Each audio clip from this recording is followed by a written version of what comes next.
Hello everyone, welcome to our YouTube channel. हमारा आज का सेशन अब फाइनेंशियल मैनेजमेंट से रिलेटेड है।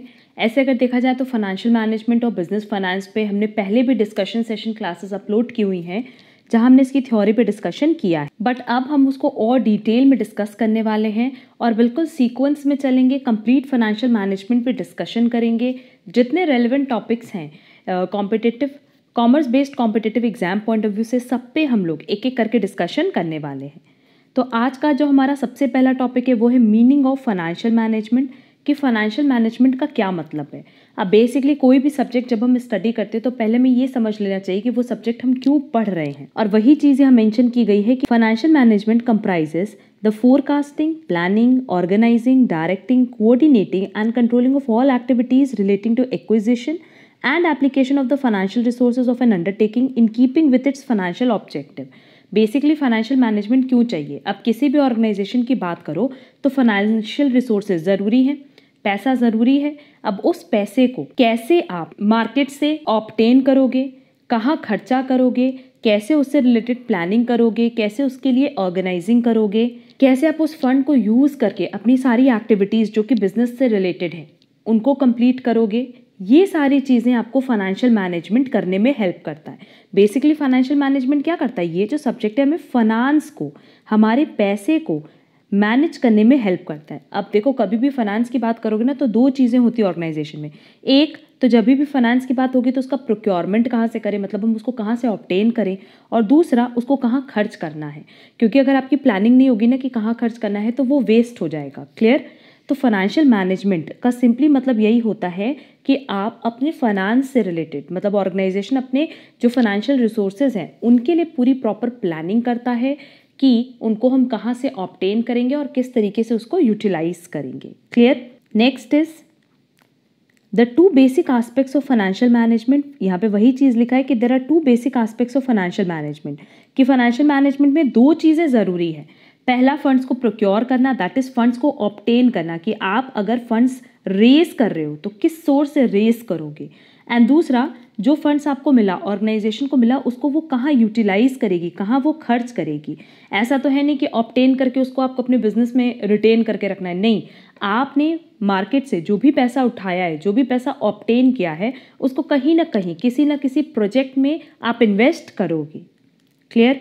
नेक्स्ट इज फाइनेंस फंक्शंस और फाइनेंस डिसीजन। अब ये देखना होता है कि ये जो हम फाइनेंस से रिलेटेड, पैसे से रिलेटेड डिसीजन लेते हैं ये किस तरह का होता है। तो नो डाउट ये दो तरीके का हो सकता है। एक तो शॉर्ट टर्म के लिए हो सकता है, that is for a year के लिए, और एक हो सकता है फॉर लॉन्ग टर्म। दोनों चीज़ें, जो हम फंड ऑब्टेन कर रहे हैं तो फंड के सोर्स से ऑब्टेन करेंगे, वो सोर्स शॉर्ट टर्म होना चाहिए कि लॉन्ग टर्म होना चाहिए। क्लियर?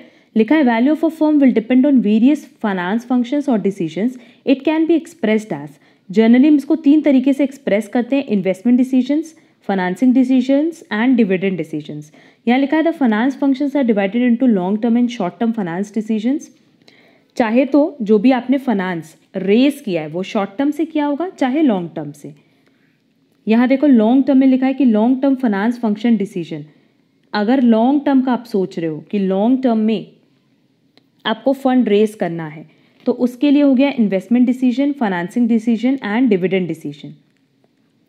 एंड शॉर्ट टर्म की बात करें तो उसके लिए है working capital management. Clear? Next is scope of financial management. Financial management का क्या स्कोप है?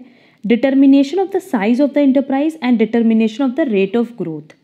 अगर हमें ये समझना है कि इंटरप्राइज की क्या एक्चुअल साइज है और क्या एक्चुअल वो उसके अकॉर्डिंग ग्रोथ कर रहा है, वो हमें बताने में हेल्प करता है फाइनेंशियल मैनेजमेंट।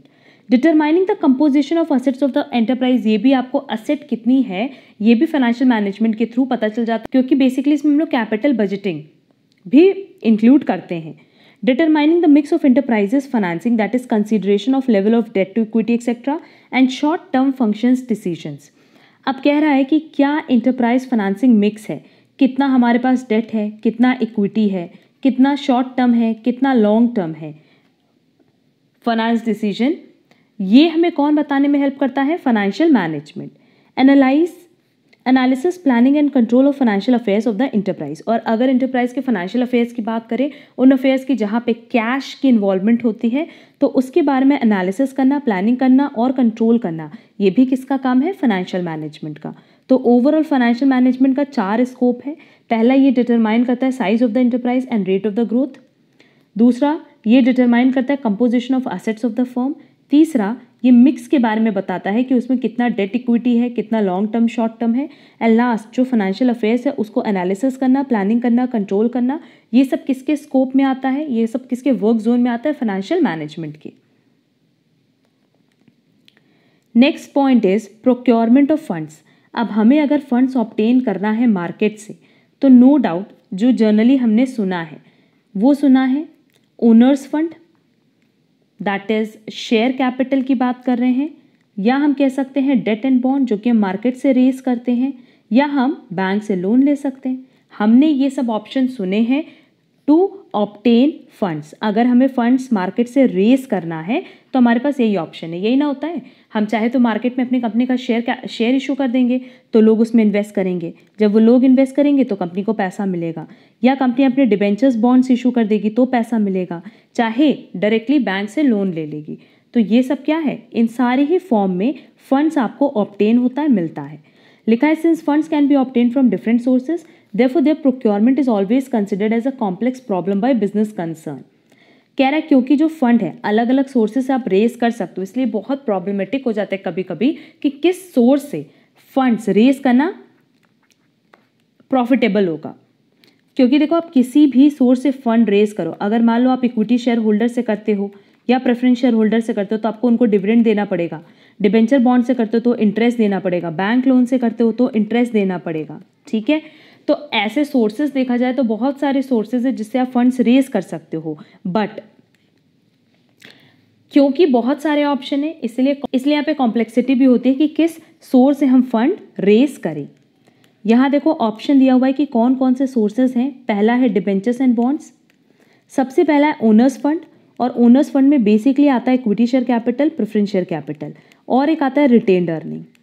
क्लियर, तो इनसे आप पैसे रेज कर सकते हो। कैसे, आप सीधे कंपनी का शेयर इशू कर दो, आइदर इक्विटी आइदर प्रेफरेंस, तो लोग इन्वेस्ट करेंगे मतलब आपको पैसा मिलेगा। रिटेन्ड अर्निंग मतलब सिंपली क्या हुआ कि जो पैसा, जो प्रॉफिट ऑर्गेनाइजेशन ने अपने पास होल्ड करके रखा है उसको भी, उनसे भी वो ऑब्टेन कर सकते हैं। मतलब अब मान लो अगर हम कंपनी को किसी प्रोजेक्ट में पैसा इन्वेस्ट करना है, अब इस प्रोजेक्ट में इन्वेस्ट करने के लिए कंपनी के पास सफिशिएंट मनी उनके रिटेन्ड अर्निंग में, तो क्या उनको मार्केट से पैसा रेज करना पड़ेगा? नहीं, वो उसी रिटेन्ड अर्निंग के पैसे को इन्वेस्ट कर सकती है।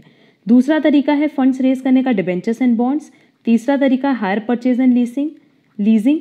नेक्स्ट है एंजल फाइनेंसिंग। नेक्स्ट है venture capital. Next is loan, either short term loan, medium term loan और लॉन्ग टर्म लोन। तो ये ओवरऑल 6 सोर्सेज हैं जिससे एक ऑर्गेनाइजेशन फंड्स रेज कर सकती है। क्लियर, तो ये तो हो गया प्रोक्योरमेंट ऑफ फंड्स कि कहाँ कहाँ से हम फंड्स ऑब्टेन कर सकते हैं। और कंपनी देखो कभी भी वेस्ट करने के लिए फंड्स ऑब्टेन नहीं करती है। वो जब भी फंड्स ऑब्टेन करती है ना, जैसे मान लो उसको प्रोजेक्ट ए में पैसा इन्वेस्ट करना है, अब प्रोजेक्ट ए में पैसा इन्वेस्ट करने के लिए उसके पास पैसा नहीं है, तो वो क्या करेगी, अपने कंपनी के शेयर्स मार्केट में इशू कर देगी और प्रोस्पेक्टस में ये चीज़ मेंशन करेगी कि वो ये जो पैसे रेज कर रही है वो प्रोजेक्ट ए के लिए कर रही है। उस प्रोजेक्ट ए का क्या प्रोजेक्शन है अगले 5 साल का, वो भी आपको मेंशन करना होता है कि हम अपने इस प्रोजेक्ट से अगले 5 साल में कितना फ़ायदा देख रहे हैं, कितना डिविडेंड कम से कम लोगों को देंगे। ये सब चीज़ें आपको बतानी होती हैं क्योंकि आप पब्लिक का पैसा ले रहे हो तो पब्लिक को आपको कुछ ना कुछ इन रिटर्न देना होता है। अब दूसरा टॉपिक था इफेक्टिव यूटिलाइजेशन ऑफ फंड्स कि अब वो जो फंड्स हमने रेज किया है, खुद ही सोचो ना, अगर ये बैलेंस शीट है, अब तो वैसे वर्टिकल बनती है बट हॉरिजॉन्टल वाली की हम बात कर रहे हैं कि जैसे मान लो ये है हमारे पास शेयर कैपिटल, फिर है long term loan, short term loan, इधर है फिक्स्ड एसेट, करंट एसेट, यही है। इसको बेसिकली हम लोग करंट लायबिलिटी भी बोल सकते हैं। अब जो फंड्स रेज करते हैं, चाहे तो शेयर कैपिटल से कर सकते हैं, चाहे लॉन्ग टर्म लोन से कर सकते हैं, एंड इसको आप इन्वेस्ट कहाँ करते हो, आइदर फिक्स्ड एसेट में और वर्किंग कैपिटल एसेट में। और वर्किंग कैपिटल क्या होता है, current asset minus current liability. यहाँ लिखा है the finance manager has to point out situations where the funds are being kept idle और where proper use of funds is not being made. All the funds are procured at a certain cost and after entailing a certain amount of risk. देखो simply ये चीज़ कह रहा है कि जब भी ऑर्गेनाइजेशन फंड रेज करती है तो उसको रखने के लिए नहीं करती है, ये नहीं कि उसको छोड़ दिया। अगर उस फंड को आप रखने के लिए, आइडल रखने के लिए फंड रेज कर रहे हो तो कहीं ना कहीं कंपनी की कॉस्ट तो बढ़ जाएगी ना, क्योंकि अगर आप इक्विटी शेयर होल्डर से फंड्स ले रहे हो तो आपको उनको डिविडेंड देना पड़ता है, डिबेंचर होल्डर से ले रहे हो तो आपको उनको इंटरेस्ट देना पड़ता है। तो कंपनी को ये इंटरेस्ट या कॉस्ट का भी तो पेमेंट करना पड़ता है।